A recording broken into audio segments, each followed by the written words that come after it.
Shane, we're back. It's Friday, February 16th, and we're with our colleague Francesca Vera. And for the first time, and we're excited to have her. And I think we're going to talk about solarpreneurs or possibly a company that could be run by maybe one person that could be valued north of $1 billion. I think that's our subject today. And we're going to explore what that means or like how would that happen or just kind of we're just going to kind of chop it up about that. So I know that Shane, you've been doing a lot of research on that, so maybe we take it away from there and we'll just kind of have some questions and answers and go around and talk about that. Yeah, so what we're really talking about here, I think, is the what you always refer to as compression, Anthony. And that term really applies to so many different things, whether it's the competitive pressures being exerted on companies. I think the most interesting context for us is the compression of teams, right? Because AI at the end of the day is all about automation. And if you're able to automate key tasks and you're increasingly able to automate more and more tasks within the organization, the implication is you just need fewer people. And what we're responding to specifically here is there was an interview recently between Alexis Ohanian and Sam Altman where Sam discussed having an internal chat group with some of his CEO friends in the tech sector, where they have a betting pool on when the first one-person billion-dollar company would appear, which is a very radical idea. And whether you believe that's even possible, I think a lot of us in this conversation think theoretically, absolutely possible. But whether you think it's possible or not, the trend is definitely towards much smaller teams. And that has far reaching implications for not just what type of skills those smaller teams will have, but what happens to the rest of the people who are not working at these companies. So Yeah. that's really what we wanted to dive into. Um, and as Anthony mentioned, we've got Francesca joining us for the first time. I won't steal her thunder, but she's a Stanford trained and employed computer scientist and machine learning engineer. So I think she'll bring a really interesting perspective to this conversation too. Yep. I Yeah, think, absolutely.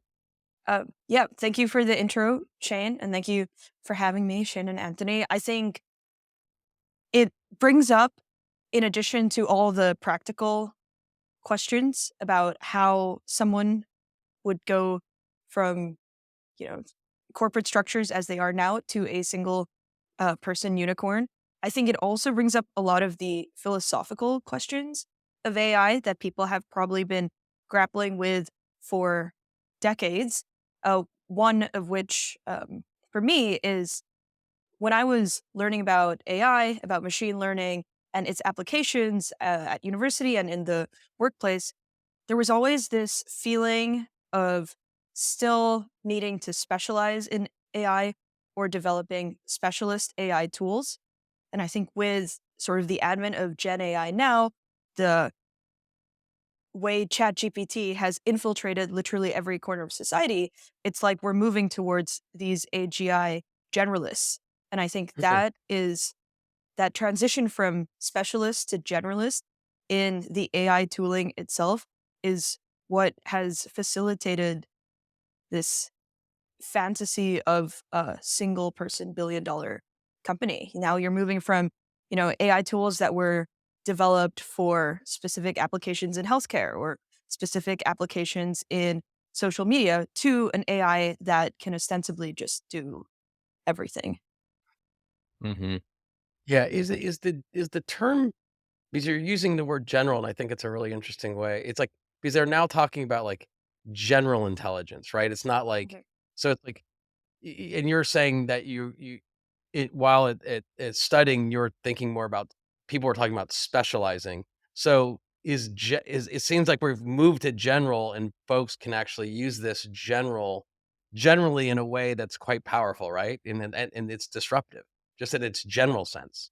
Right. Is that kind of what you're getting at? Yeah, yeah. I mean, if we think of ChatGPT sort of as the model product that has brought AI tools to the forefront of humanity, there's pretty much no limit to what you could ask ChatGPT. And that is not the way I had previously perceived AI, or at least AI tooling, where I felt like you needed to have a clearly defined problem, you needed to have a clearly defined use case, and then AI will address some little bit of that before you go and do the rest, or your team goes and does the rest.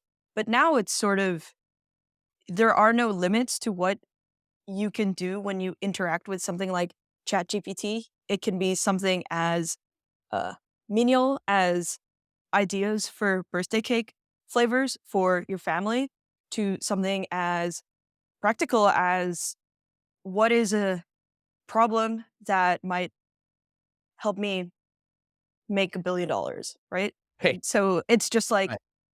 the dichotomy of that, like, just doesn't, there's no separation anymore to Yeah. Right. those two things. So Francesca, we our audience, the intended audience is really folks who don't have the background that you do, right?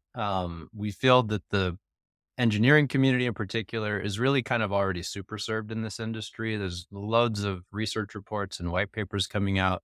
They're very close to the metal with what's unfolding. Even that community expresses a lot of angst about the ability to keep up with what's happening. But if you're not a member of that community and you're reading all the headlines that AI is going to take your job, it's going to automate, even the most prized white collar jobs away, there's a lot of, I think, justifiable fear. Um, but you do have a very deep experience in this sector, and you've told us before offline about the change within the engineering community. I'm wondering, could you give us a little bit of a background into the perception towards these major trends just a few short years ago versus now? Like, were your classmates at Stanford, was the conversation must have been very different back then than it is now because of some of the changes you're talking about. Can you just walk us through a little bit of your own experience, that change in, perception, and what you think this means for people who, again, just don't have the level of technical sophistication that you have? Yeah. And then So specifically of some of the initiatives that you've done, maybe if you frame this in the context of the AI plus project that you were working on, that might help guide us a little bit. yeah. So I'll start by addressing the first half of my personal experience from schooling and a bit more on research. So my background in AI was primarily, doing a CS undergrad degree and then a symbolic systems master's degree, during which I had to write a research thesis. And so for me, I was doing research in the natural language processing space, and it was very much about the development of methods, the exploration of actually developing these AI models. And, you would have this data set or this problem space, mine was in education, that you would want to build these models around. And one of the big changes in maybe the last couple of years with all these AI tools coming out is this productization uh, Mhm. of sort of research models that have been in existence for decades, and researchers who've been developing these models and sort of doing AI for the sake of AI, and having to actually retool everything to a deliverable product that will have to be useful, accessible, and more general for all the people who want to use it to make their day-to-day jobs, day-to-day lives better.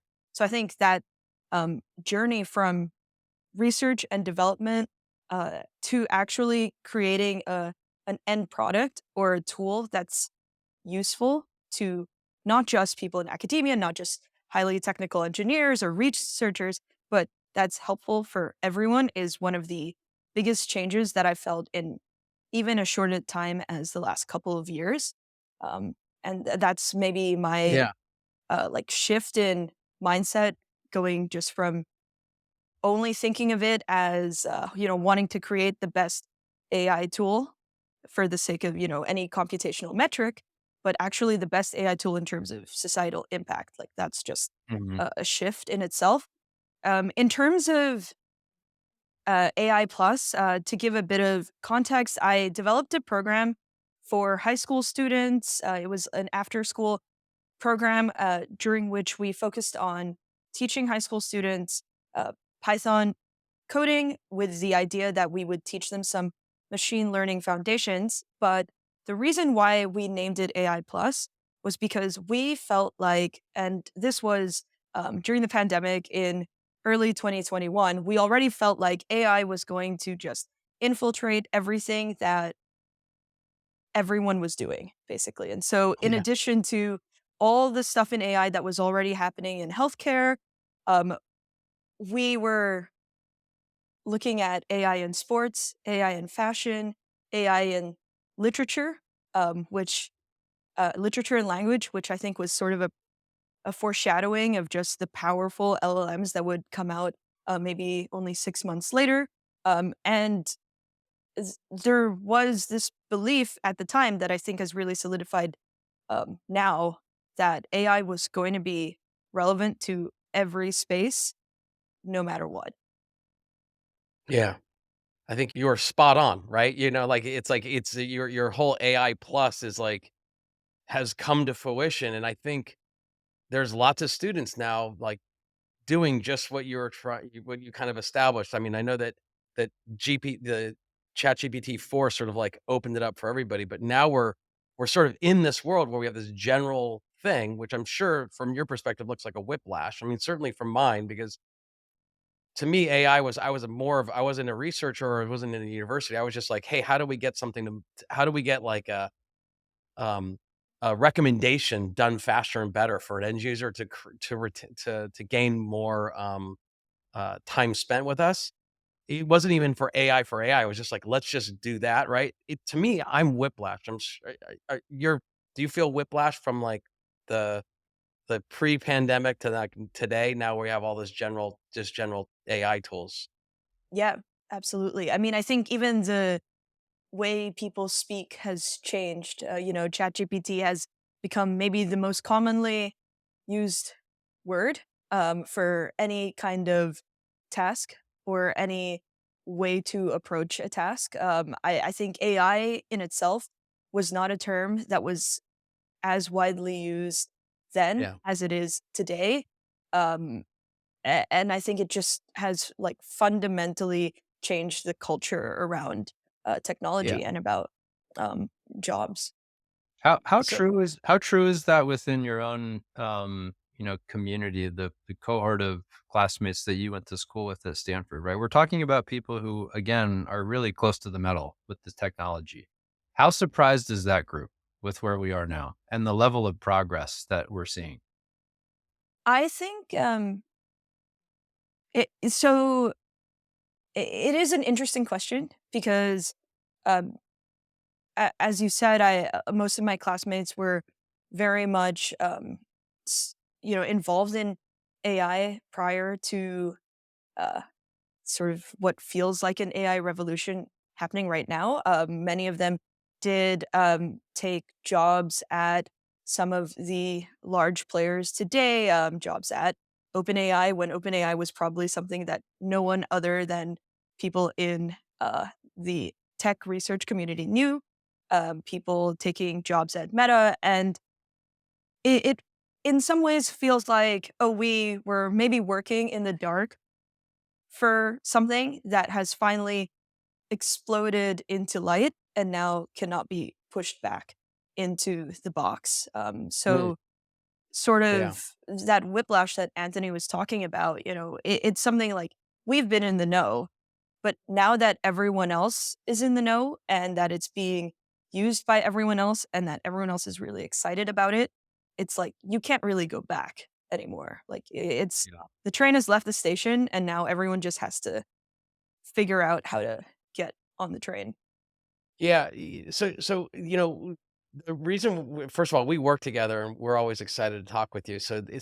But the reason why we wanted you to join the podcast, we always want you here, but we you kind of inspired me, and I certainly think Shane too, that we were talking about like, okay, now everyone has this amazing general tool that actually, if you just ask it the right questions, you could actually be super powered, right? Like, and so it levels the playing field for a lot of people. Like your 10-person team that were really well trained could now be not as competitive as a very smart high school student who's never done anything, like, because he or she could just ask questions of the AI and kinda get, like, a strategic plan or, you know, some sort of goal-driven, document that could put them at the same level, and you'd said something that I don't know if you recall saying, but it was like, you were like, "Well, so maybe you could leave those corporations and kinda create all these new companies or these new things, like, and I don't know if you remember saying that, but it was felt like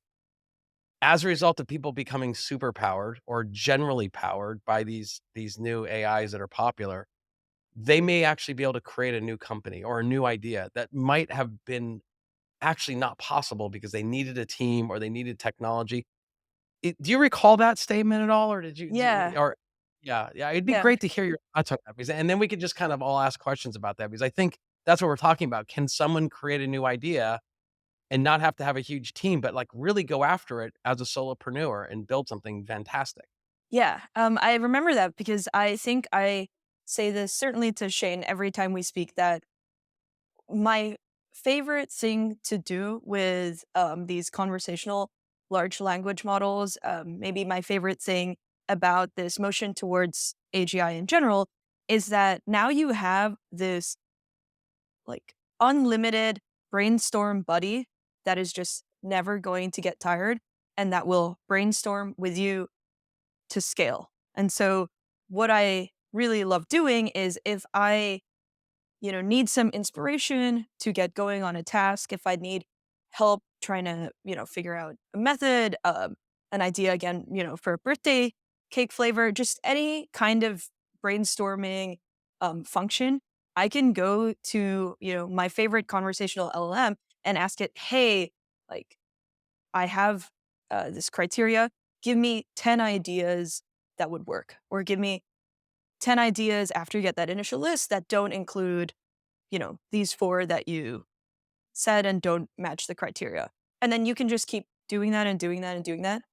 And earlier today, when I was sort of thinking about this topic, I went to ChatGPT and asked it, hey, like, what do I need to have to create a $1 billion company? And literally the first thing it said was innovative idea or product. And it says like successful startups Hey, often begin with a unique and innovative idea or product. And that's exactly the superpower you get from this LLM, right? You can just keep going and going with it until you hit that innovative idea or product, or if you have an existing product that you think is not so great, you can keep innovating on creating a solution for that problem space. And so I really love uh, this motion towards just generating ideas for companies or viable businesses just from this simple interaction with an yeah. LLM. Yeah, so you using it as a thought partner, Exactly. one that never tires. Yeah. It's funny that you asked it that question last night because I asked it the very same question and I sent the responses that ChatGPT gave me to Anthony. So he started asking all the other major chat agents the same question. Mhm. Um, and they all, a lot of them are trained on the same data or the same types Right. of data, but they all responded with very similar answers. Mhm. And the first one was that very obvious answer: start with an innovative idea that scales, right? It's like, Yep. okay, well, not particularly insightful. But one of the other things that their responses had in common was the notion of, being able to connect with people, which I deeply believe in, right? If you carry out the progress of AI to its logical conclusion where it can do pretty much anything a human being can do. And that is the general nature of the technology, the general purpose solution for pretty much anything you can think of. But if you carry that um, trend out to its logical conclusion, you like, you have to think, well, what is a human being uniquely capable of? And it's humans, right? So the ability to be able to connect with and mobilize human beings, that was a common answer among all the different agents, one that I deeply agree with. And it may not seem particularly shocking, but you need to be able to mobilize people behind a cause. So if you're talking about a very small team, whether it's one person or 10 people, or even 50 people running $1 billion company, how do you get them to coordinate? Like, first and foremost, you have to be able to connect with them. It's the interpersonal aspect. It's the EQ that's involved. So I think that is a skill I hope that never goes away, it never loses relevance. But I know for a fact, like in this new world, it's a skill that you can't afford to not have. Francesca, you and Shane, it's like, yeah, I think that it's like you're the never tiring sort of person you can talk to, and I shouldn't call it a person because it is just it is a software tool. Um, you could definitely hone what you could get inspired by what it's saying, and I think actually where people challenge, AI these days, the Gen AI, it's like, "Well, it hallucinates." Well, it's like, "Well, precisely. I want a friend, right? I want something that hallucinates with me." Like, it's not like I'm asking it to solve, an arithmetic question. I'm asking it like, "Hey, think with me." Like, Right. and I want to sometimes ask it things that will by definition be divergent, you know what I mean? And, Mhm. I think that's terrific, and I think as you kinda learn how to prompt, you can kinda get the general AI, that we're using to kinda do that. But to take that data and then sort of actually turn it into a company or a product or something, that Yeah. requires what Shane was talking about, which is fine. You've got this innovative idea, but now you have to have sort of the charisma and the willpower to actually go and, you know, stand it up and work it out and do all that. And that that AI is not necessarily going to help you, but it could give people, and I'm curious what you think is both you guys, is a lot of people don't have the idea, but can follow directions really quite well. But Mhm. Mhm. the absence of being able to follow direction, they're kinda stuck and they might just work in a corporation, but they're actually terrific people. They have the charisma, but they don't have sort of the blueprint.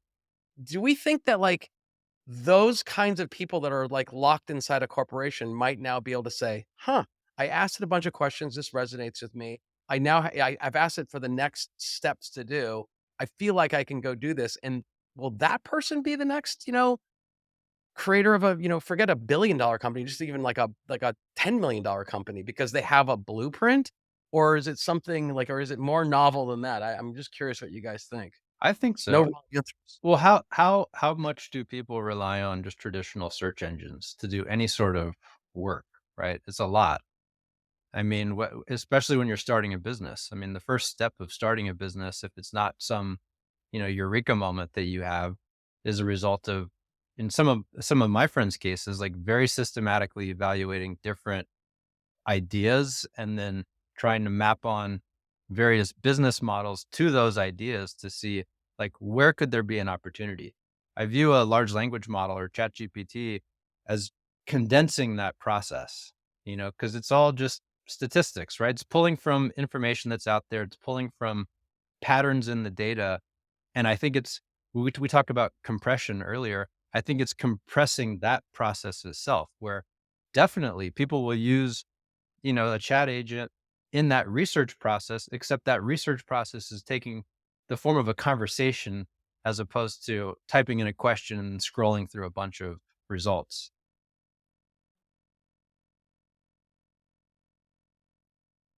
You're on mute. You're mute. Yeah.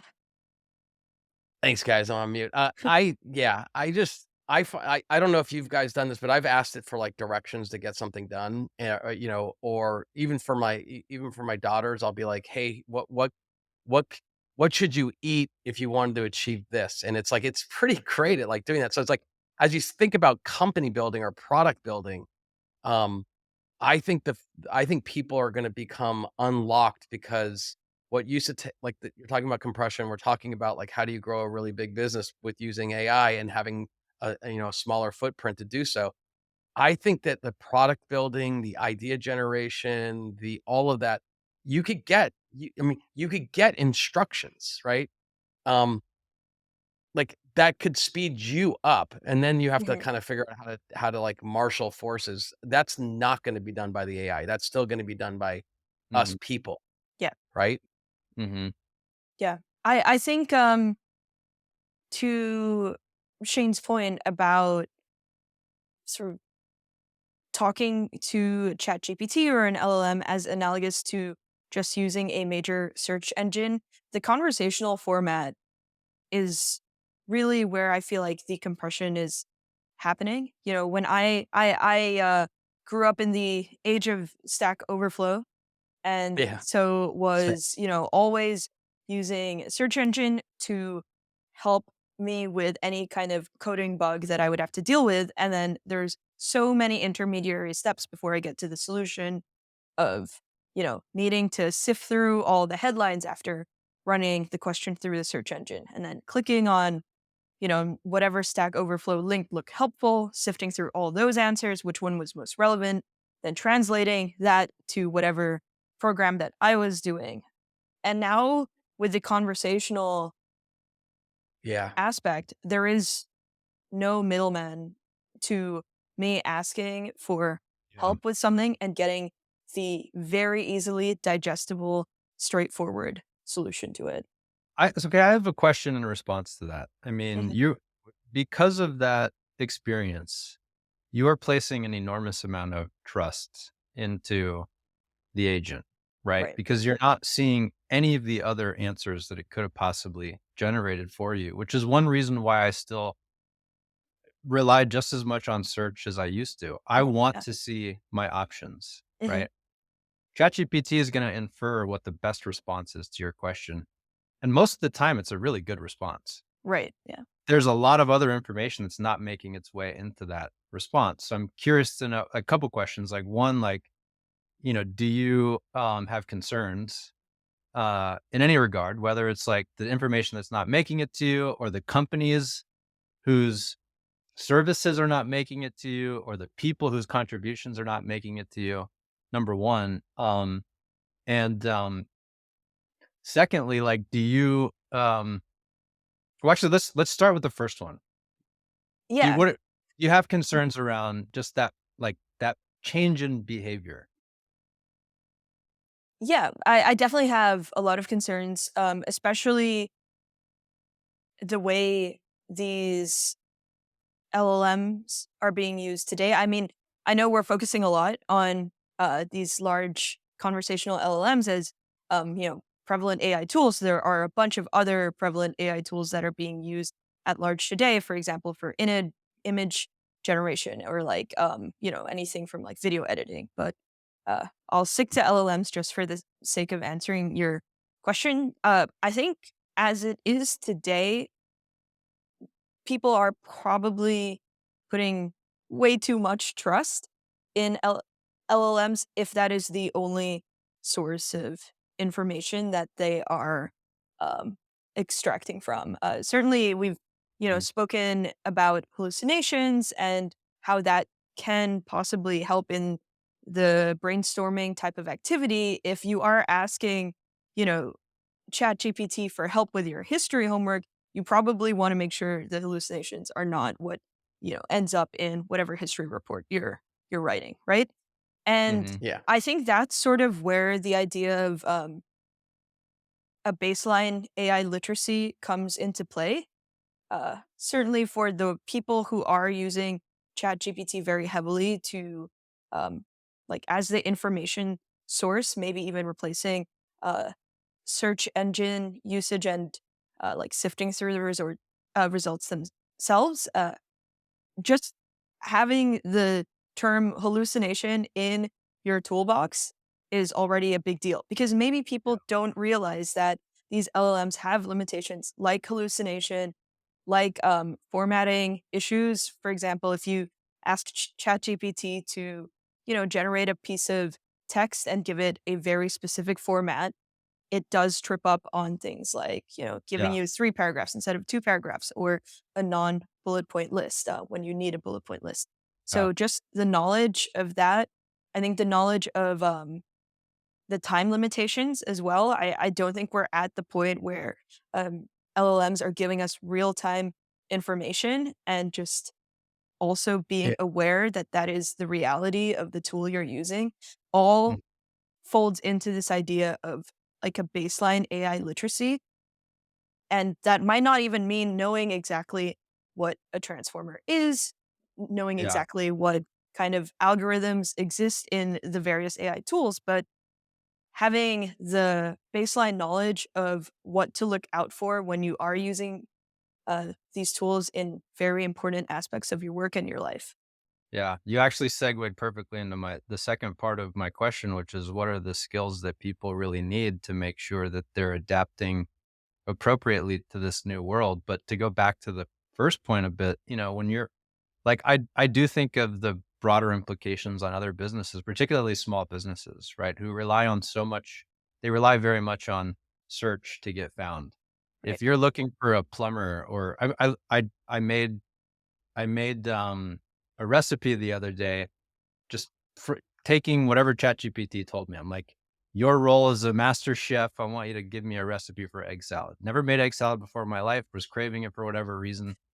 And it's like, okay, because you told me that I'm a master chef, I want to elevate this recipe for you. Got it. He gave me back a recipe that included, stuff I would never have thought to put in, like creme fraiche, right?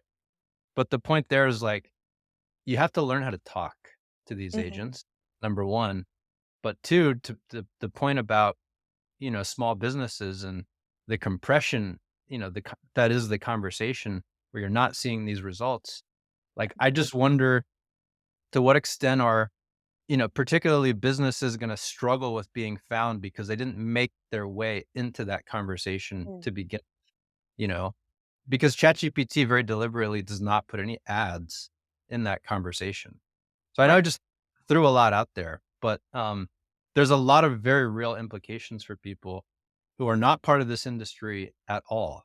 Yeah. Yeah. I mean, I think um, if I were to frame it in a higher level way, to me, what it sounds like is sort of patterns of behavior. And taking your example of finding smaller businesses, if I'm trying to find a plumber, or if I'm trying to find like some, local Italian restaurant, my default pattern of behavior is, Italian restaurants near me on Google Maps, and I, scroll through the map and kind of optimize for that. I read the reviews and do all that process. Same with if I were to find, a plumber near me, or if I were to find the nearest place where I can buy a bookshelf. Like there is a certain pattern of behavior that I have developed over time, largely influenced by this search engine mode. And Mhm. I think when we're discussing what the implications of ChatGPT or other large language models will have on those small businesses, it's sort of an implicit question of how are these LLMs changing patterns of behavior, or just fundamentally developing new patterns of behavior for this newer generation that is, growing up with ChatGPT as the default mode. Yeah. So And yeah, it's a great question. and Yeah. I think to kind of tie maybe my seemingly disjointed example with the egg salad together to this issue, like Maybe. I think part of like like building the proper repertoire of skills is not over relying Hmm. on these agents, right? So Right. like what I didn't get with that recipe was any sort of social proof at all, right? Like normally if I'm going to look a recipe up, I want to see things like reviews, Yep. right? Maybe that's coming, but maybe it's not. I don't know. But you don't get that with the experience. So imagine doing that for something that's actually really important, right? Like being able to validate the results that you're getting Hmm. back, which is also one of the reasons I think Perplexity, which if folks haven't checked it out, I would encourage them to check it out. Essentially an AI enabled search engine. You can have the conversation, but you're also getting the information cited to you, right? Hmm. So, again, I think it's, I think you have to safeguard against over relying on this information. There's a study I think maybe we could talk about a little bit that Harvard Business School published a few months back called Navigating the Jagged Frontier. And what it really got at was, to what extent is AI helping and hurting workers? Mhm. And in the context of this particular issue, what they found was very clearly, and by the way, when I say jagged frontier, the frontier referred to as the point at which the AI was just no longer effective at being able to do the work. And Mhm. within the frontier, for problems that were very well defined, in other words, for problems that the AI had no problem solving, workers dramatically improved their performance. Once you got beyond that frontier where it was a little iffy as to whether the AI could do the work, people's work actually, the performance decreased significantly because they were over relying on the tech to solve a problem that the AI just wasn't capable of solving yet. So Mhm. part of the skill set, I think, what you're alluding to, Francesca, is like you have to know the limitations, right? Like you can't over rely on what it's spitting back out at you because it Yeah. really is kind of a black box. Mhm. Yeah, and this question of trust or over reliance on AI, at least as it is being used today, reminded me of one of the questions that I wanted to ask about. The original topic of a single person creating a unicorn, which was where AI fits into sales, and I don't mean sort of the like automated tasks within sales, or uh, the more practical tasks that can be repeated or done at scale through technology. But what I really mean is at some point to create this company, people are going to have to buy your product. People are going to have to buy your service. And Hmm. the question that I was sort of pondering was, will it ever get to a point where if you do suddenly have all these, companies that are sprouting out of, five people plus some AGI, are you ever going to trust the AGI to make a purchase on your behalf for your company? Like Mhm. are you ever going to, as a one person or five people company, trust your AGI to be like, okay, we've identified this startup that we want to acquire. And just like let the AGI make that transaction for you, or we want to purchase the service of this company developing this business software that's going to help us. And then it goes back to your point, Shane, about interpersonal skills. And, if the crux of like making a business a viable business is getting sales, then that might be the skill that is the most important one to have, because I just do not get the sense of trust in AI or some future AGI to like when anything like money related comes about to running a business. I can't get over the hurdle of like putting that level of trust in your AGI. Yeah. I don't know if you had Yeah. any thoughts on that. I totally know what you're saying, Francesca, and it's a good topic, but I feel like the the Wall Street crew has been writing derivatives for like probably 20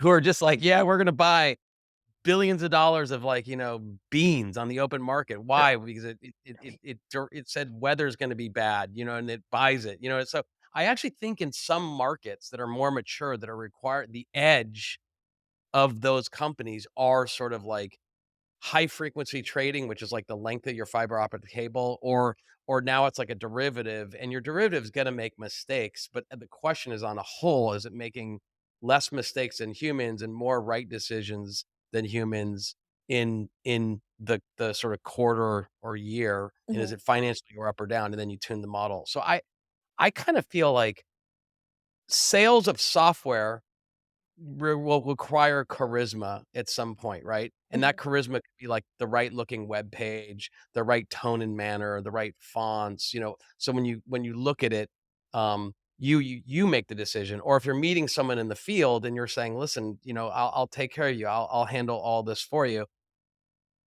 as a human, you're probably going to evaluate the human in subtle ways that you may not be able to note, but you'll say like, I like company A and company B, and then you might check the data on each company and say, okay, we're going to go with company B. Or in what Shane was saying, he might want social proof. Like three of my friends use it, so you just kind of go use it. And I think those will all be there. But I think if you're going to try and build a company that's gonna become, well, forget try. You're a single person who's gonna try, that's developing a piece of some sort of novel product. I think you're gonna index on speed Mm, and fail fast and have a system in which your failing fast could be brought back in to tune the systems that you're using to kind of scale fast. So it's like, "Oh, man, these are all bad decisions. Why are they happening?" It's like, we're missing something.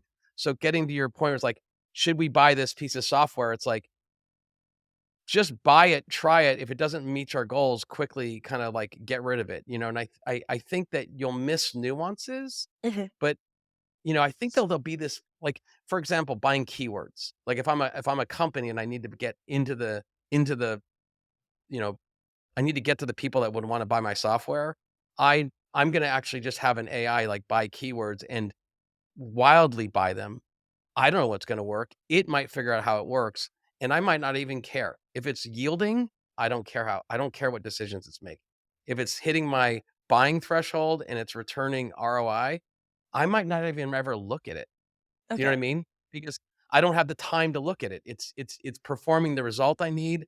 Goodbye. And I think that that's kind of like the my feeling is, and I'd be curious what you guys think, is like we're going to be moving to these these perhaps companies that move so fast. They're almost like they just move very fast. You don't need a developer to build a website because you kind of just describe it. It sort of auto builds something. I'm saying something in the future. It probably can't happen today, but it will auto build. You'll auto build keyword campaigns. It will run those on via Google or TikTok, etc. And you'll start receiving a yield you'll want. And it's either up or down, and it's working, great, throw gas on it. If it's not working, throw it away, start your new idea. Do you see that, like, that level of compression happening as a result of the tools being available for you to be that fast? I think it I was already happening before this new wave of tools Sure. appeared on the market, right? There's so many different, like the fact is, if you're starting any business, you need to have some level of um, competence with product, defined very generally, right? Like, because the name of the game, especially in the beginning when you have very little funds, is how can I validate this idea? And that requires putting some tangible thing in front of people to get their feedback. So I think in this, and there have been many tools for many years that accelerate that process. I remember 15 years ago, and we've talked about this in other podcasts, Anthony. People in the business community, the biggest friction to starting a business that was even related to tech was like, how do you go from the idea to a tangible product? If it's a web business, like learning Photoshop is very tough, right? We now have tools like Figma that make that process even easier. In the new AI age, we have literally like text to website solutions that are being developed. But I think you have to have at least somewhat of a product sensibility mhm, to, like get to that point, regardless of how easy the tools are. Like having a curatorial sense, mhm. in a way. To me, that's one of the most important skills to develop in this new world. Like some level of product knowledge. I mean, what do you guys think about that? I'll jump in. In my past life, I worked with music a lot, and there were people employed at record labels to do artists. They call them A&R. They're trying to find what's going to be the next best artist, and so they had like this. They had they understood what um the audiences would want, and then like go and look for artists that could provide that. And have the most probability of being hits, and uh they didn't, you know what I mean? So you had to find the artist, but I think, like, in today's time, it's like, you could just kinda, if you have a real closeness to, like, what people need and want, what will sell, like, th that skill is really, really powerful. oftentimes those folks weren't able to actually go and build the product. They'd have to go and like, once they figured out like everyone's going to want this, um, then they'd have to like find ways to collect humans that had all the technical skills or business skills to kind of go do that. And I think that that's getting collapsed or compressed now. So, but if you are highly technical, and this is what I think, and Francesca can respond to this herself, but if you're super specialized, and you're like, I have this specialized knowledge of this thing, it doesn't mean that anyone would ever want that, right? So it's like, there's lots of technology people that make some technology thing no one wants, right? So it's like, it's more about what do people want, what do people need, and how easy is it for them to buy or consume.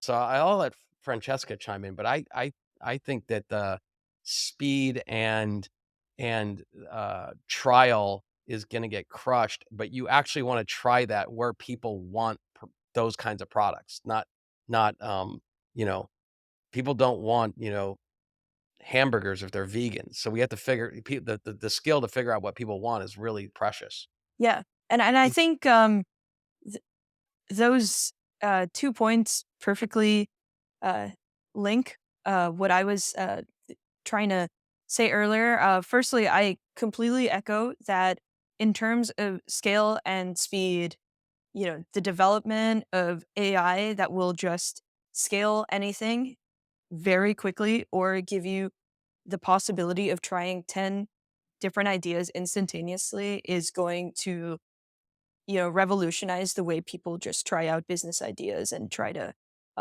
become entrepreneurs. Like with scale and speed, AI is going to be pretty, unrivaled in comparison to some uh, human team trying to do the same task. Uh, I think what you said, Anthony, about having to still sort of make the product user and human friendly is what I was trying to get at earlier when thinking about AI becoming AI becoming its own decision maker, particularly with purchasing. To me, it feels like certainly there is this human to human connection, in creating products and creating businesses. You are a human offering another human, this service, this product. And then, human to computer, human to technology, like that connection is there. I don't necessarily see there being an AI to AI connection pathway uh, in the way that there will. Yeah, I just feel like there will always need to be a human in the loop, and Yeah. the point of having technology for the sake of technology versus having technology and then putting a chat interface on it, so that suddenly humans at scale have access to this crazy technology is going to be one of the defining characteristics of at least any business that is trying to grow to $1 billion. Like, I just Mm. don't see that AI to AI link ever being uh, sort of valid for a business that's trying to grow. Wow. But I, who knows? Maybe Hey, there I is, you know, in a situation of a one person entrepreneur that you do actually just have to give the AI that much autonomy. And yeah, maybe some other entrepreneur is also doing the same, and you just have this yeah. Maybe Yeah. AI maybe on marketplace. I'm maybe on a Yeah. long enough time horizon that starts to happen, similar to, Anthony's example of, derivatives trading. But I think for the time being, like what you just said about having a human in the loop, it just reinforces the point about not over relying on a lot of these tools, particularly with product, right? Because to your point, Anthony, you can't develop a product in a vacuum. Like it rarely works. Sometimes it does because technology is so new and novel that people don't know what they want.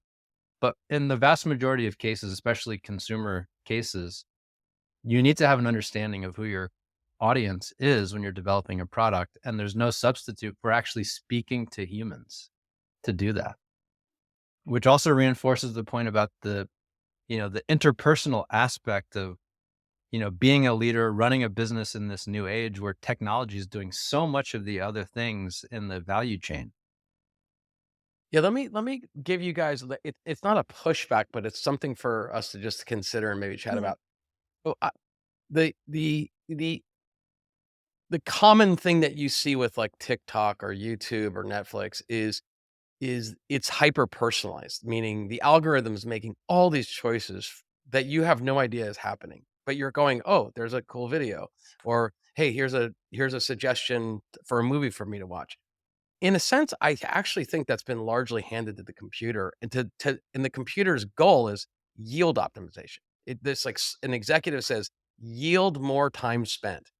More time spent equals more ads delivered equals more money. I think that like my position is that's already been done, and Facebook and TikTok are runaway AI machines. mhm, And, I actually think that the equivalent billion-dollar business run by a very small team, if not one, is gonna have to rely on that they push these decisions out to machines, and they are the human in the loop, but they've deferred it. They've said, "Yield optimize on this, yield optimize on this, and yield optimize on that." I'm not saying that's good for society, but I'm saying that I think that that is, like, the path to, like, a a high valued company. I'm not saying Yeah. that's esteemable or or ethical. I think it has a bunch of problem sets in there because you look at Yeah. Facebook, they're yield optimizing on rage, mm, right? And we have a problem with that. But I do see that like machines can be given a goal and a mhm, task budget right, and says go. yeah, Yeah. What do but you guys think about that? I think that has to be true to get to this mythical $1 billion unicorn. That must be true. right. What do Um, you think about? Yeah, I think that is true. I think maybe the use case of AI in a historical context that I bring up the most with, people, my friends, family who ask what I think of AI is that AI has been in use in our lives for a long time without us knowing it, like our, Instagram algorithms, our TikTok algorithms, all that stuff.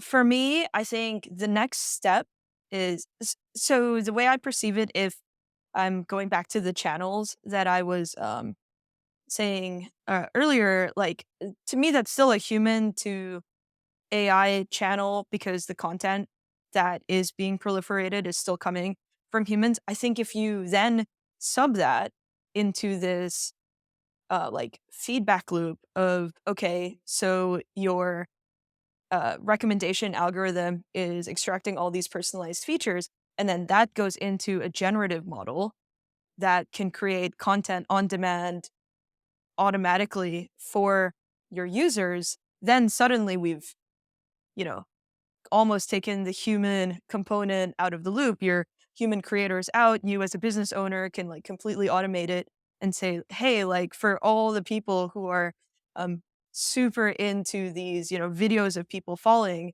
your generative model is just going to do every sort of Yeah. permutation of someone falling. And that is going to endlessly create content that is personalized for each user. And then you do that at scale. And then at that point, I would be like, this is crazy. It's bad, right? Yeah. It's bad, but it's weird because, like, movie Idiocracy sort of, like, kind of predicted that in a way where it was, like, all of the I don't know if have you seen the movie, Francesca? No. Oh, you should definitely watch it this Okay. weekend. I I will.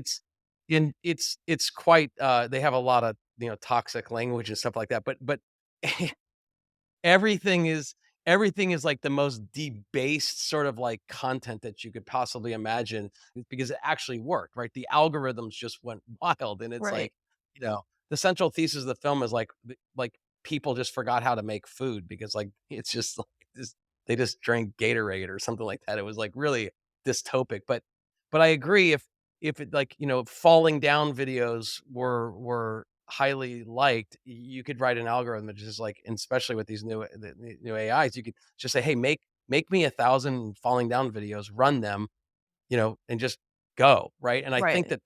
I think it's bad, right? Yeah. But I also go when you look at business and you look at you look at the motivation of super convenience, in automation, I sadly, I think we're gonna get some of those.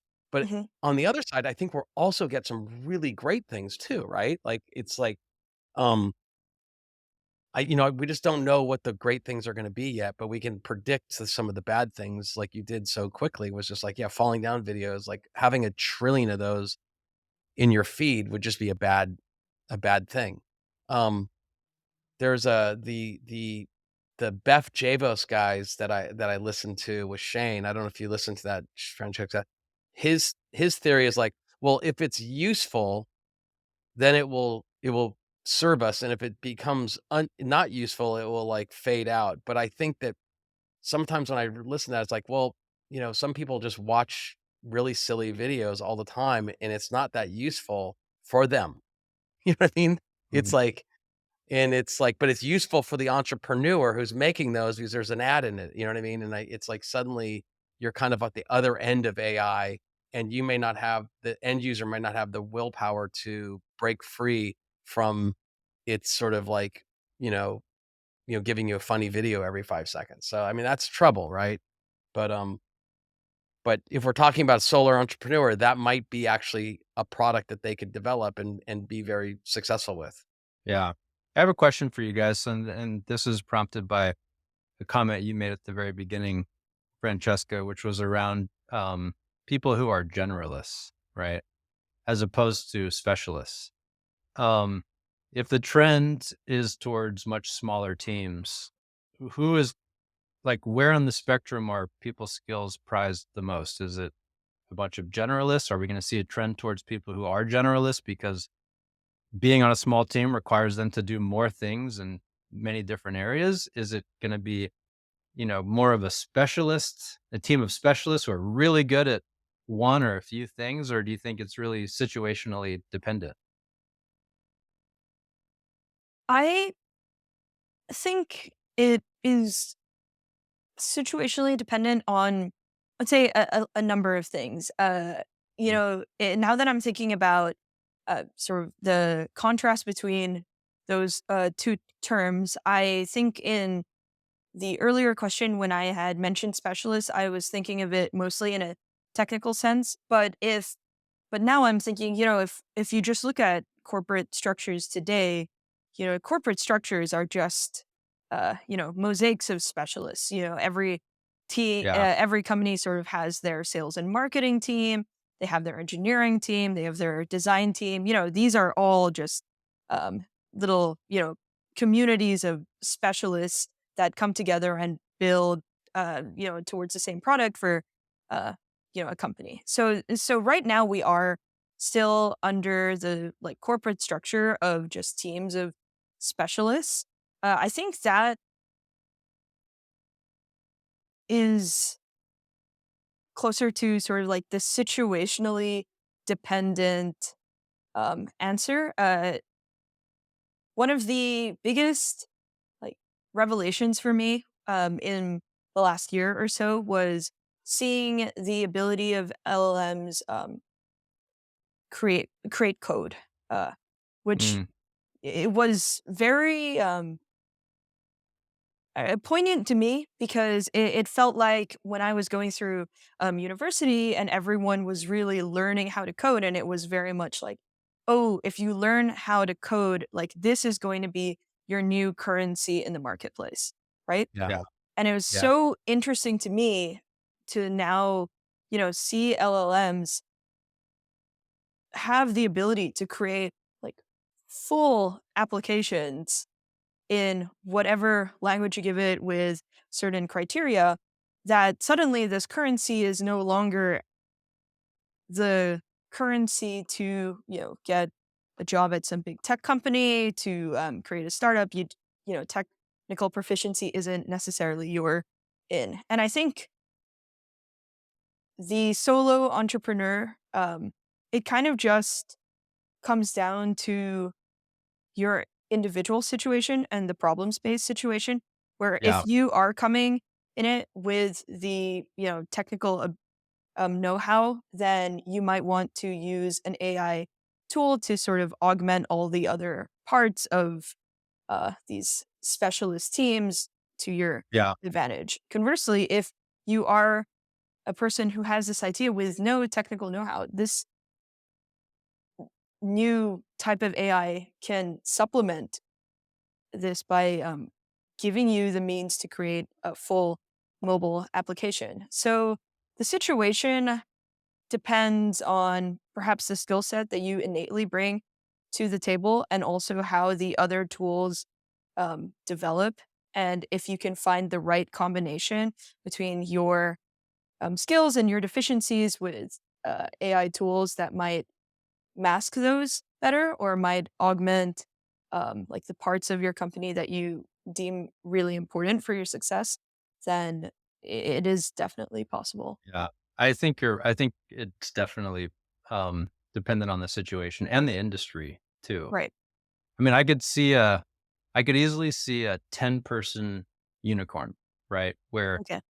each of those 10 people is a specialist in their own right. You know, you've got Sure. someone who's, in marketing, that person knows all the latest, tools to do their job without a team under them. It's just that one person. The same could be true for, an engineer, someone who's working in design or whatever it is, right? Um, but I am curious about this one person, unicorn situation. Like, is it a generalist? Because I can easily make the case that it is because they need to have their hands in literally every facet of the business. Um, but I also Yeah, think the one I have person an unicorn is maybe a little bit of a misnomer because I can easily see a one employee unicorn who has a large number of outsourced labor also, who are just they're contractors, they're just not technically employees. yeah, I I think like, I'm not sure if there's, a single person. I'm a team kind of believer, right? So it's like I think that you might be the only person in the corporate structure that's employed, and then you have, like, various different people that you're interfacing with, also using a lot of technology. Um, but I think that at least when I'm hearing the conversation about a billion-dollar company with a very small team, I just think it goes back to what we were talking about and what Francesca was just talking about is like things are just being removed. Hurdles and roadblocks, whether perceived or actual, are being removed. And you were talking about whether it's a generalist or not. I feel like the skills I want to see people unlock in themselves is curiosity, and courage. You know what I mean? Because it's like if you have an idea, you can go for it. Like you don't necessarily need to hire this person, that person, and do these things. It's like not all ideas. If you're going to build some physical construction thing, it might require, but it's like some ideas just require you to be curious and then going for it. And the tool, the LLMs and the transformers, the video creation tools, all those sorts of things could really accelerate the idea, your ideas, but it really does require you to be like unafraid to just do it, to do Mm, it in public, to go for it, and then of course, then start asking people for help. And I think a lot of people are have ideas and they're just not going for it. And I think that my belief in technology, forget just the AI, is that the technology is removing roadblocks for people to go from idea to fruition. mhm, And um, one little kind of a historical note, I got started pre public clouds, pre Amazons.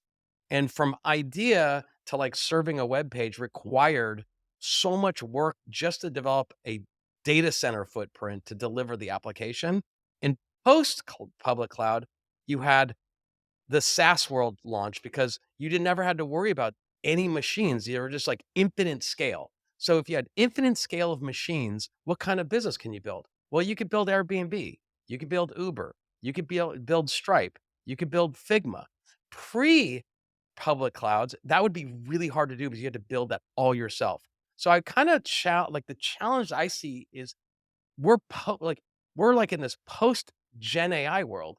Like what ideas that you could just make right now, there's no roadblock. It's kind of like infinite scale is there. It's like, I think that that's what I'm sort of encouraged by, and I think that's gonna be done by, like, really inspired, creative, curious, and frankly, bold people that just go for it. I don't know what you guys think about that. It's a Yeah. little sort of One of the positive.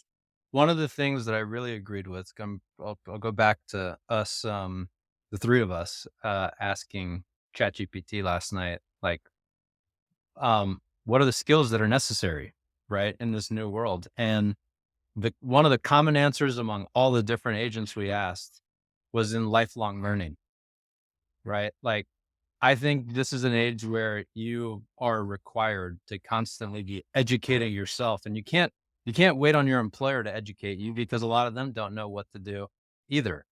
But there are resources out there, there are online courses out there. There are literally tens of thousands of tools that we are personally tracking at our company. You have to educate yourself on what they even do to understand what you're capable of doing with them. And if you don't know that they exist, it's very difficult to take that bold step that you're talking about, Anthony. Yeah. What do you think, Francesca? Yeah, I one of the questions that I had at the back of my mind, but I think relates to what you were just talking about. You know, there are hurdles being removed because of these AI technologies that are being developed from anyone going, idea to business. One of the hurdles I wanted to ask about was funding, or where do we see trends in terms of, startups getting funding to, you know, grow into billion-dollar companies. To me, it sounds like as these tools develop, as they become uh, more tailored to business people's needs, you know, Shane, you talk about having this sort of data store of tens of thousands of tools. How important does it become to actually have these really splashy, like, announcements of, $10 million in VC funding to actually go from idea to company? Is that going to be necessary in the future if suddenly these tools become more plentiful, more accessible, more tailored to business people's needs? I was curious if you had any sense on just the roadblock of funding, if it would be removed or if it becomes even more of a roadblock down the line, or maybe things stay the same. Is the question around how much more or less competitive the fundraising climate will be because there are so many of these tools? That is one part of it. I think the other question is mostly about sort of funding being an inherent roadblock to going from idea to business right now. Yeah. Yeah. Is that going to change down the line with this, with the potential of having an AI tool that can maybe overcome some of the more traditional ways of spending VC Yeah. funding, like employing I engineers? gotta Yeah. I Yeah, I'll jump in and then I'll let Shane. I think, yes, I think the funding will change. Just like I was talking about in the pre-public cloud days, your fundraise had to include like a massive capital expense to Mm-hmm. actually buy like a ton of machines, and then you need people to rack and there was just like, yeah, you're a huge spend against that. Post public clouds, no spend, right? Right. It was all operational cost, right? It was not CapEx, it was OpEx, right? And where I think it's gonna be like, I think the new VCs, they're gonna if, putting my VC hat on, it's like, I'm actually targeting people that are saying, "I am gonna be using AI in a way Mm. that's gonna help me build a business, and therefore, I don't need massive capital up front. I need enough capital to get me going," because their whole capital outlay picture has totally changed. Right. Mhm. Therefore, I think there'll be, like, specialized seed investors that are be like, "We're only targeting folks like this. Do you have an idea and are using AI to go? If so, and you're kinda be a solo entrepreneur or a two-person, three-person company, boom, go." And they're their pitch is like, this is what we're doing. I think that that roadblock is going to get funded, like meaning you're Mm, not going to have a roadblock for that. right. I don't know if Yeah. that answers your Yeah. question. I, Shane, you I can go. I agree with that. If I'm an investor, I'm looking for teams who, I mean, we talk about compression again, compression of SG&A, right? Like all your general expenditures that traditionally you just had to have people, like real human beings do. Like the new capabilities that exist today remove the need to have a lot of those expenses now. So if I'm an investor, I'm looking for teams who are extremely lean and they're able to go a lot farther than they could before with a lot fewer people to do, which again is not a comment on whether it's the right thing, but it is the reality now, right? Mhm. Yep. Um, I mean, well, what do you think in response to your own question, though, Francesca? Yeah. Well, I really like the way that Anthony framed it as previous or currently existing roadblocks.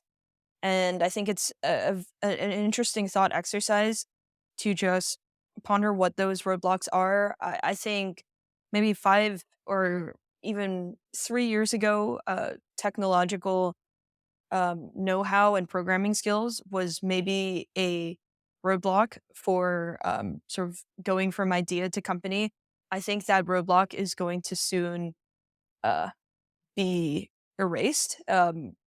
I think another roadblock that currently exists that you touched upon earlier was sort of the uh, human interface or the presentation to human. And so figuring out a way to use AI tools to actually, once you have the inner workings of a product, create an interface that is attractive to humans, that is sellable, that is user friendly.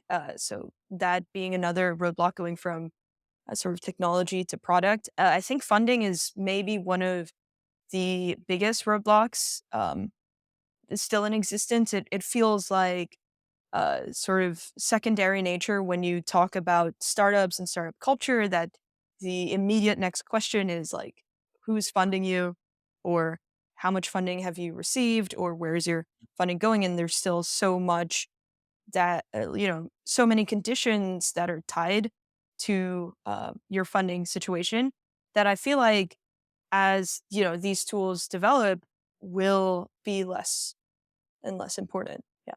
Yeah, I think there will be some really smart teams emerging who know how to start that flywheel, which is generating organic growth, right? Right. So that they can rely less and less on external funding.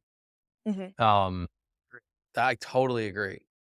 I think you'll see faster to market, quicker to revenue, and I actually think the funding communities are going to be on their they're gonna be less required, you know what I mean? So funding communities will be like, "How do we get into those deals?" It's like, they're not needed. Like, if you're like a TikToker or that's killing it financially there, or you're a podcaster or a, YouTuber, like, you know, there's no venture funding into those. They're already making Right. money. You know what I Right. mean? It's exactly. like you're like, "Yeah, we don't like, maybe we need your money. What do I have to do for your money?" It's like, "Oh, I have to give up 20% of my." Yeah, it's like, "Pass." You know what I mean? So there's gonna be I actually think capital might actually be diverted to perhaps things that are quite more difficult that maybe require teams to build, like a chip manufacturing plant or Mm-hmm. something like that, and like funding will go there'll be another group of people that could fund like quick creative entrepreneurs that are moving very fast, but they'll move faster. I think they'll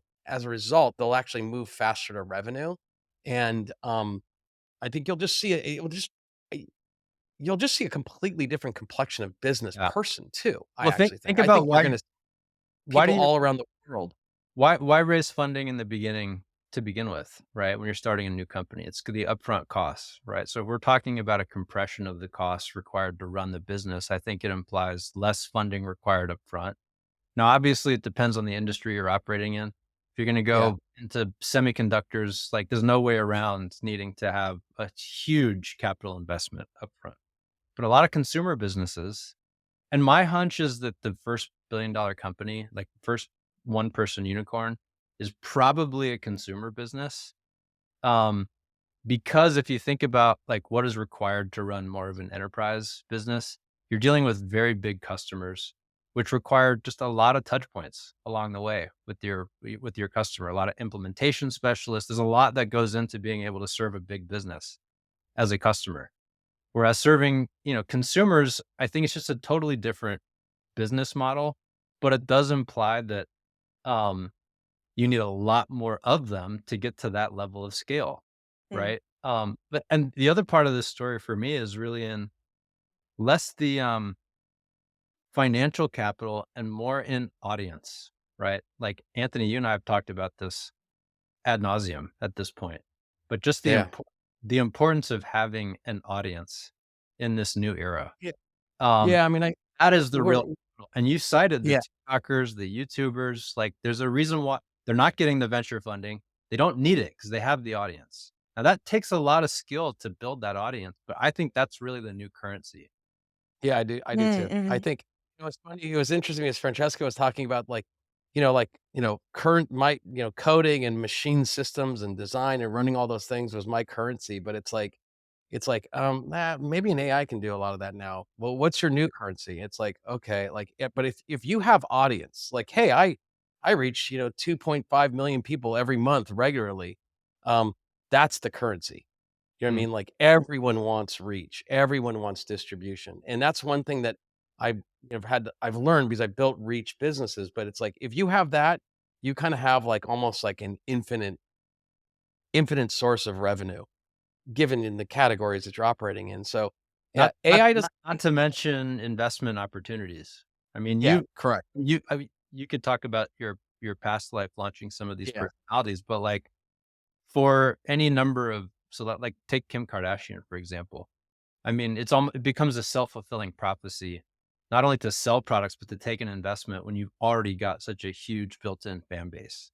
Yeah, the thing is exactly, it's like, if you have reach, you have pretty much what everyone needs, which is, like, distribution, so you Mhm. kinda have you have that, and I think that's where, like, AI could really help people is, like, they could develop their distribution through their own charisma, through their own human networks, and then the services that they deliver or the ideas or, like, how do I entertain or what should I offer my audience?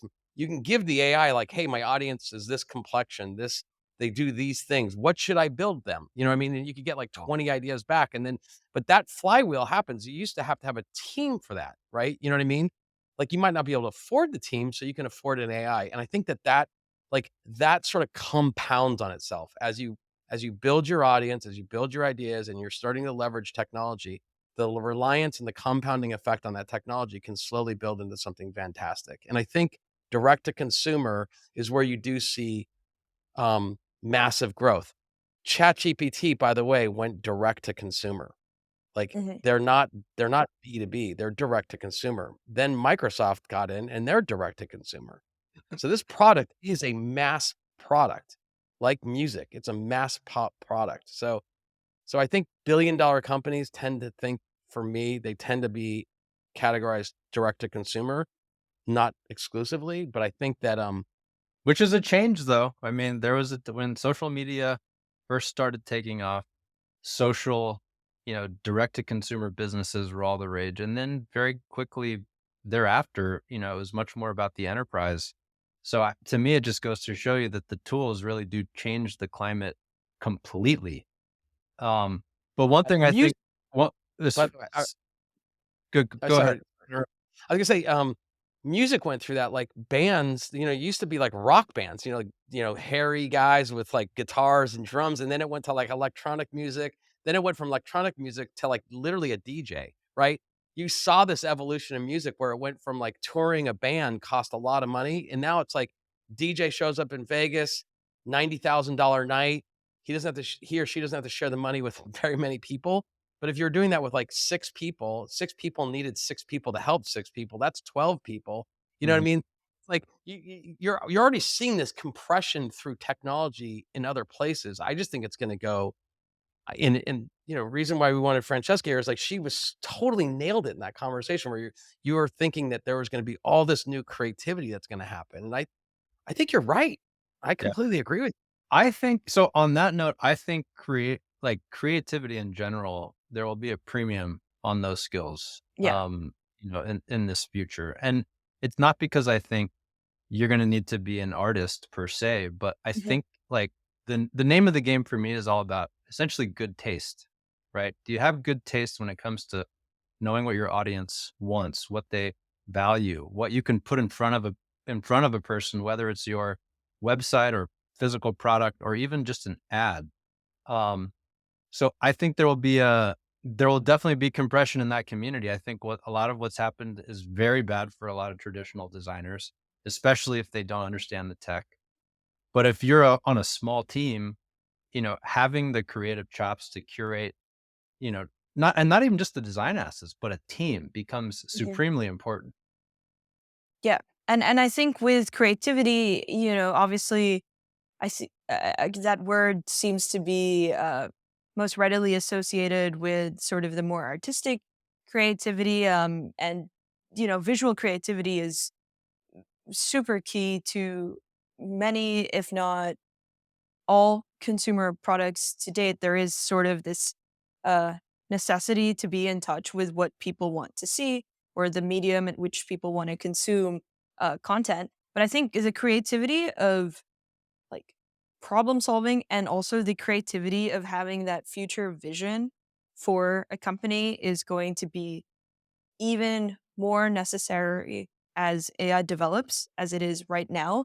I think with Yeah. all these AI tools that are already, in use, there still is that element of creativity of sort of piecing the puzzle pieces together and having that vision for the end image of your puzzle. And I think that's something that, a GPT is not necessarily going to tell you, and that you're going to have to sort of like develop that mechanism yourself of just creatively putting the pieces of any problem together. Mhm. My hunch is you see, whether it's a one person unicorn or just a small team that's building a, successful enough business to stay in business. Like it's really all about becoming, especially at the CEO level or executive level, becoming a master allocator, right, of Right. resources, Yeah. a master delegator, right? How do you make sure the right people are on the right task? How do you make sure that every single person on your team knows the tools enough to know how to use them effectively, right? Like in our own company, we all know this firsthand. We want every single person down to the intern to be using AI to do as much as they possibly can, like really feel empowered by it.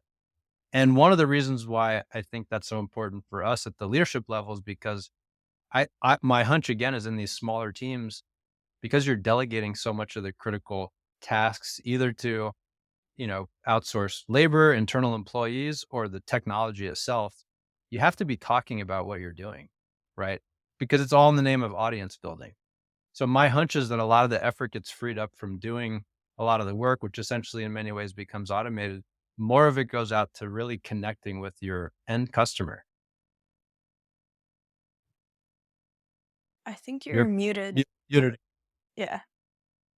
I'm muted all the time on this podcast today. I apologize. I appreciate.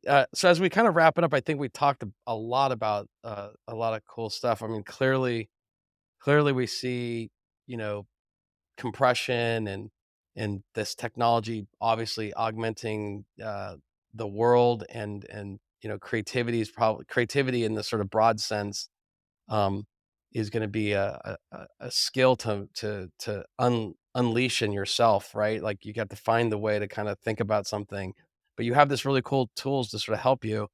Um, I'm mostly positive about it. And I think we're talking about $1 billion unicorn. I actually think that's great, but I also think that some folks might find, $100,000 unicorn for themselves by they figured out how to use some of these tools and they're providing a service to a smaller team. That to me is also a unicorn for them. You know what I mean? So it's not only the billion, it's also the small. And I think that's the note that I'm kind of pushing towards the positive. I know there's a lot of negative. We covered some of that.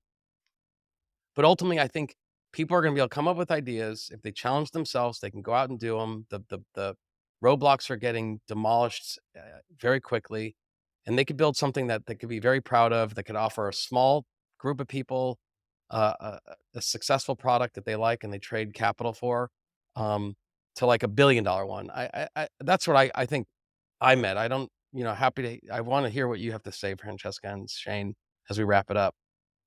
Yeah, I think yeah, we covered a wide range of topics and sort of poked at AI developments from many different angles. I would say some of my takeaways in terms of just the solo entrepreneur and certainly the types of skills that will be important to develop, alongside creativity. I think in the age of AI, and this is probably not new to technology, but um, remains as important as ever, is the ability to adapt and the ability to be flexible. I think as technology has developed over time, over centuries, you know, humans have had to adapt and stayed flexible, exercise their creativity to sort of make technology work in society. And, they've been successful in doing so for centuries. I think Yep. the twist with AI is now just the speed at which that is Mhm. probably going to happen because it feels like, you know, technology and, AI in the early stages, it was like incremental advancements, Yeah. incremental development. Now it feels like there are leaps in development that are happening in very short periods of time. And the ability to adapt and accommodate those leaps in technology is going to be what's really pivotal right now. Yeah, and before Shane, you jump in, Francesca, that's so important, and that's really part of the reason why Shane and I know I think you too, why we're actually trying to talk about this and provide resources is that we think it's gonna be acute and fast, and therefore people need to find communities to sort of interoperate with so that they can kinda get, you know, people to talk to about this and ways to learn about it, because I think you're right. I think that it's gonna move way faster than sort of shipping did, you know what I mean? Right, Or space travel, right. I agree. Yeah. What do you think, Shane? I totally agree. I mean, Anthony has a lot of great sayings, but one of my favorite um, is adapt or BlackBerry. And most of the time we talk about that in the context of companies, right? Like companies need to learn how to adapt to this new environment. But I think it unfortunately also applies to individual human beings, right? I mean, you have to adapt. You have to like a lot of jobs are going to go away. In the future, the rising tide that is AI may end up lifting all boats, but there's going to be a transition period where that's not true for a large proportion of people. And I think if you want to avoid that, having that happen to you, you really do have to adapt. And part of that is um, resilience, obviously, but a lot of it is just discipline. Like spend the time to like research what is happening. Doesn't mean you need to become an engineer, but I do think it means you should be aware of the general trends in the industry. I do think it means you should experiment a lot with these new tools. Think about Right, and think about all the different areas in your life at your job that are just busy work. There's probably a tool out there that can help you, right? So I think a big part of adapting is just understanding the landscape and experimenting and being really disciplined about doing it on a regular basis.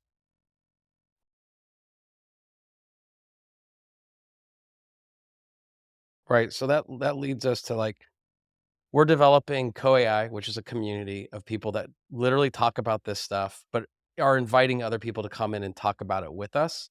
And we're self-directed community that's actually trying to help each other. And we actually think that by us doing that, we're going to be inviting a lot of people in that are new, that don't really have maybe even a really well-formed question, but they got the sense that they need to start kind of being around more people that are trying to do discovery and try what we call become AI literate. And after you become AI literate, you may actually really want to become AI fluent, which is might you actually want to use the technology in a more significant way. But we're advocating that whether you're working at a company that's actually encouraging you to use AI, that you do it on your own and you can come with us and we can help you. if you're working at a company and you're running it and you want your teams to do it, come talk to us because that's what we're specializing in trying to help teams get AI literate. Um, And if you're and you you're young, just starting off on your career, we're staffing up. We've got tons of interns that are working, very smart, Yep, very motivated. If you're looking for opportunities, please get in touch. yep, that's right. And that's all we got. And You want we're to so tell how to reach us, Anthony? yeah, I mean, we're gonna our URL is coai.co, and I'll put that all in the show notes. I wanted to give a shout out to Francesca. Thanks for joining us. I hopefully she'll be joining us more. She's very busy, but we think that she brings such a great voice to what we're doing, and hopefully we'll have her back next week or the week after. Yep, I hope to be back. This was great. Gave me a lot of uh, points to think about, and I hope to be back. Thanks so much. Right on. Excellent. That's it. Thank you. We're wrapped.